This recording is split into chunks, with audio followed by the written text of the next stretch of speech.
Madame. Bien, bienvenue sur la chaîne de Lulu. Sans plus tarder, j'aimerais que vous dites à nos abonnés, à tous ceux qui nous suivent ici actuellement, comment on vous définirait en tant qu'artiste. C'est souvent difficile de parler de soi, mais je suis un musicien de formation, et puis aussi je m'intéresse à tout ce qui est art plastique et principalement le batik que vous voyez actuellement dans cette exposition. Bien, dites-nous un mot sur cette exposition, s'il vous plaît. L'exposition, c'est ce que j'ai appelé au fil de mes ennuis. Au fil de mes ennuis, parce qu'en tant que musicien, je n'ai pas eu l'opportunité vraiment d'exercer mon métier. Et pour ne pas justement m'ennuyer, je me suis investi dans l'art plastique, dans le batik. Le batik qui n'est pas quelque chose que l'on fait communément, c'est extrêmement difficile. Et moi, je suis un homme qui aime les difficultés, parce que les difficultés me permettent de gravir les sommets. Et j'en suis arrivé là. Donc, il ne faut pas avoir peur des difficultés, il faut oser les affronter. Bien, Monsieur Padé Marcel, vous êtes un homme talentueux, un artiste très talentueux. Vous avez produit ces merveilleuses œuvres.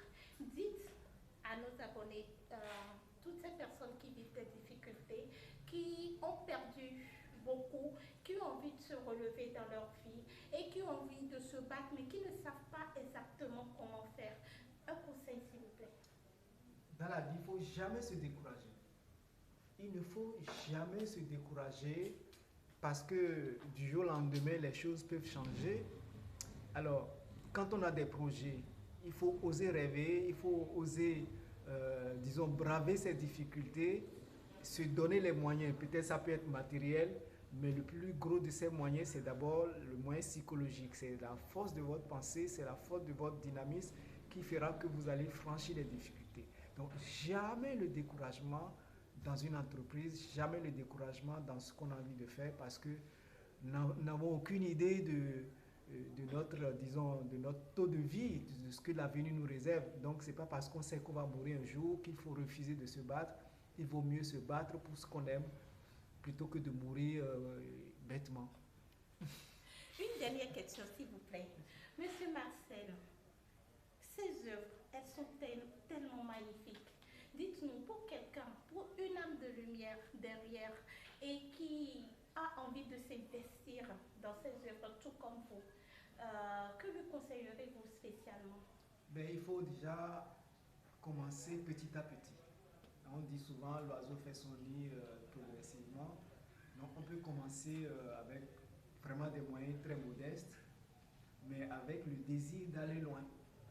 Et chaque fois qu'on peut toujours faire de petits pas, c'est sûr que quand on a 1 kilomètre devant soi et qu'on fait 2 mètres par jour, au bout de quelques jours, on finit par franchir ce kilomètre-là. Donc moi, le conseil que je vais donner à nos amis, c'est d'avoir un projet, d'y croire et surtout d'y investir, peut-être, je dis bien modestement, mais progressivement.